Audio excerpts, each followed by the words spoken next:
Hello.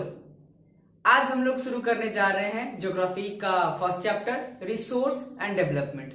Resource होता क्या है, इसका एग्जैक्ट मीनिंग, डेफिनेशन क्या होगा, तो हम लोग आज उसी को सबसे पहले समझेंगे। रिसोर्स वो सारी चीजें जो हमारे आसपास जो मौजूद है, जिसका हम प्रयोग करते हैं, जो हमारे डेली नीड्स में आते हैं, वो सारी चीजें जो हमारी जरूरतों को पूरा कर दे, उसी को बस रिसोर्स कहते हैं। जैसे हमारे आसपास में ये बोर्ड दिख रहा है, ये कर्टेन्स है, ये मार्कर्स है, ये शर्ट, ये वॉच, जो भी ये हमारे मोबाइल फोन्स, जितने भी चीज हमारे नीड्स को, हमारे डिजायर्स को, हमारे वांट्स को पूरा कर दे, उसको हम लोग कहते हैं रिसोर्स। अब रिसोर्स हमारे लिए वैसा ही होना चाहिए जैसे कि हम एक्सेसिबल कर पाए, टेक्नोलॉजी भी हमारे पास होनी चाहिए, इकोनॉमिकली भी एक्सेप्टेड होना चाहिए और कल्चरली भी। मतलब क्या है इसका, कि कोई ऐसा रिसोर्स जो हमें मिल जाए और हमको उसे निकालने में जितनी उसकी प्राइस है उसे कहीं ज्यादा खर्च हो जाए, तो वो रिसोर्स तो हमारे लिए नुकसान कर देगा, तो वो सारी चीजें तो हम निकाल नहीं पाएंगे। तो वैसी रिसोर्स जो हमारे प्राइसेस को मैनेज कर पाए और हमें ज्यादा से ज्यादा प्रॉफिट कर पाए। अब कुछ रिसोर्सेज वैसी होनी चाहिए जो कल्चरली एक्सेप्टेड भी हो हमारे लिए। अब जैसे कि एग्जांपल ले लेंगे कि अगर कोई वैसी मेटल्स या फिर नॉन मेटल्स ही अयोध्या में कहीं मिल जाए, तो हम उस अयोध्या के आसपास का जो रीजन है उसको हम माइनिंग नहीं कर सकते, क्योंकि वो हमारे कल्चर से जुड़ा हुआ है, जहां हमारा फेथ है, जहां हमारे रिलीजन्स प्रैक्टिस किए जाते हैं, तो उस जगह पे हम लोग माइनिंग कर नहीं सकते, तो वो रिसोर्स भी हमारे किसी काम के नहीं है। रिसोर्सेज वो होते हैं जो हमारे लिए कल्चरली भी एक्सेप्टेड हो, इकोनॉमिकली भी हो और टेक्नोलॉजिकली भी हो, तो उसको कहते हैं हम लोग रिसोर्स। अब टाइप्स ऑफ रिसोर्स, ये कितने टाइप्स के होते हैं, तो इसको हम क्लासिफाई करते हैं 4 टाइप्स में। पहला है resources based on origin. Origin में आता है बायोटिक एंड एबायोटिक। बायोटिक में जैसे हम लोग बात करेंगे कि लिविंग ऑर्गेनिज्म, जैसे human beings, flora, fauna, livestocks, fisheries, ये सारी चीजें जो आएंगी वो आएंगी बायोटिक में, क्योंकि उनमें जान होती है। जो भी लिविंग ऑर्गेनिज्म होते हैं उसको रखते हैं हम लोग बायोटिक रिसोर्स में। दूसरा है एबायोटिक रिसोर्स, वैसी रिसोर्सेज जिसमें जान नहीं होती है, जो नॉन लिविंग ऑर्गेनिज्म होती है, जैसे रॉक्स, मेटल्स, इसमें तो जान नहीं होती, इसलिए इसको रखते हैं हम लोग एबायोटिक में।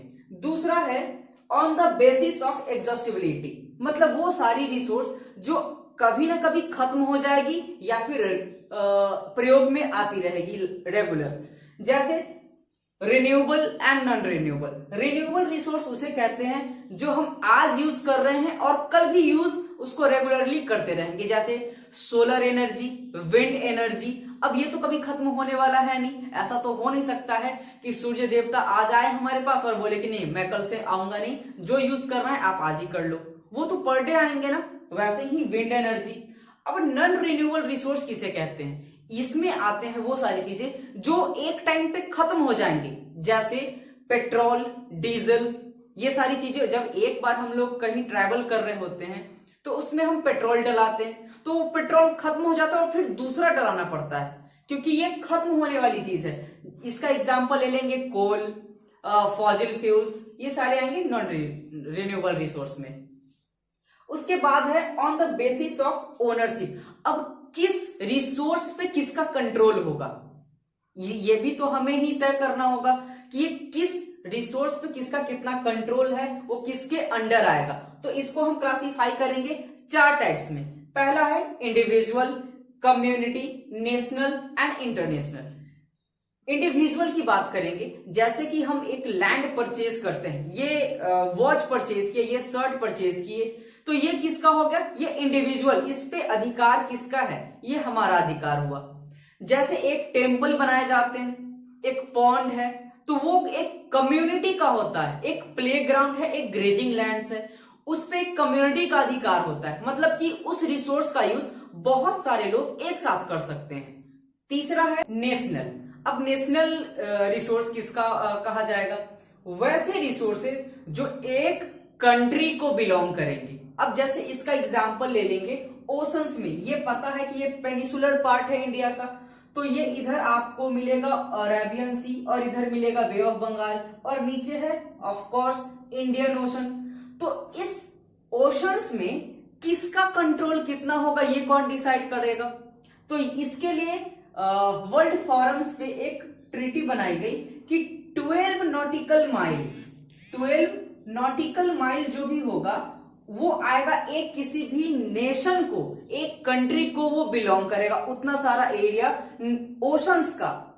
वैसे ही इंटरनेशनल रिसोर्सेज किसको कहे जाएंगे? अब ये 12 नॉटिकल माइल्स के बाद जो एरिया बचेगा, ठीक है, वो 200 नॉटिकल माइल्स तक, ठीक है, 200 नॉटिकल माइल्स तक का जो एरिया है उसको हम लोग बोलेंगे ओपन ओशन।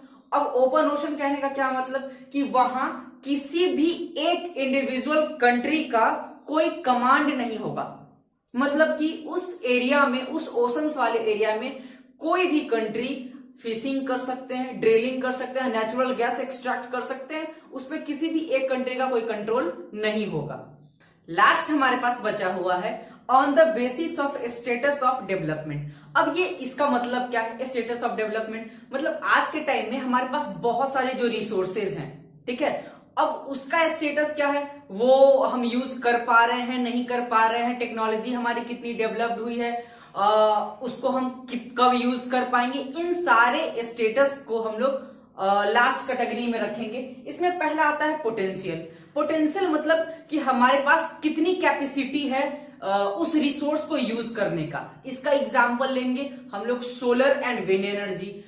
इसका बेस्ट एग्जाम्पल ये है कि गुजरात और राजस्थान में बहुत बड़ा huge amount of electricity produce की जा सकती है विंड एनर्जी से और सोलर एनर्जी से, लेकिन फिलहाल हम लोग नहीं कर पा रहे क्योंकि ये हमारे लिए इकोनॉमिकली फिजिबल नहीं है। अब हमारे पास उतना इन्वेस्टमेंट होता, पैसे होते तो हम इंफ्रास्ट्रक्चर बिल्ड करके वहां से इलेक्ट्रिसिटी प्रोड्यूस कर सकते थे, लेकिन वो हमारे पास अभी नहीं है। पोटेंशियल तो है लेकिन हम यूज नहीं कर पा रहे हैं। दूसरा है डेवलप्ड, मतलब कि वैसे रिसोर्स की खोज की जा चुकी है और हम लोग कैलकुलेट उसकी क्वांटिटी और क्वालिटी के साथ साथ प्राइसिंग सब कुछ डिटेल जान चुके हैं, बस उसको यूज करना है या फिर यूज कर भी रहे होंगे। तीसरा आता है स्टॉक। स्टॉक रिसोर्स किसे कहते हैं ये समझना है तो थोड़ा सा हम लोग टेक्नोलॉजी की तरफ चलेंगे। जैसे बहुत सारे ऐसे रिसोर्स हैं जिसके बारे में हमें पता है, जैसे हाइड्रोजन और ऑक्सीजन को जब हम लोग रिएक्ट कराते हैं तो वाटर बनता है, लेकिन ये हमें पता है कि हम वाटर बनता है इससे, लेकिन टेक्नोलॉजी हमारी उतनी डेवलप्ड नहीं हुई है कि हम हाइड्रोजन और ऑक्सीजन दोनों गैस को मिला दे और वाटर बना ले। तो ये हमारे पास पता तो है लेकिन हम यूज नहीं कर पा रहे। क्यों? क्योंकि हमारे पास उतनी टेक्नोलॉजी अभी आगे नहीं बढ़ी है। इसको हम लोग रखते हैं स्टॉक की कैटेगरी में कि फ्यूचर जनरेशंस में अगर ऐसी कभी टेक्नोलॉजी डेवलप्ड हो पाती है, साइंस डेवलप्ड हो पाती है, तो हम इसका फ्यूचर में यूज कर पाएंगे। उसके बाद है रिजर्व्स। रिजर्व्स हम लोग फ्यूचर के लिए बचा के रखते हैं। हमें पता है कि इसको एक्सेस कैसे करना है, एक्सट्रैक्ट कैसे करना है और यूज कैसे करना है। ये हमारे लिए इकोनॉमिकली फिजिबल भी है, कल्चरली एक्सेप्टेबल भी है और टेक्नोलॉजिकल एक्सेसिबल भी है। तो मतलब कि ये हम यूज तो कर सकते हैं, इसमें कोई दिक्कत नहीं है, लेकिन हम इसको फ्यूचर जनरेशंस के लिए बचा के रखना चाहते हैं। क्यों?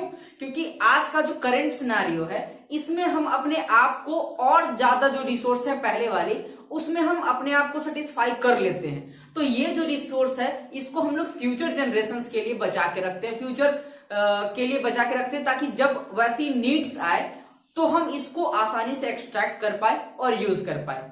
आज के लिए इतना ही, फिर से मिलेंगे नेक्स्ट क्लास में।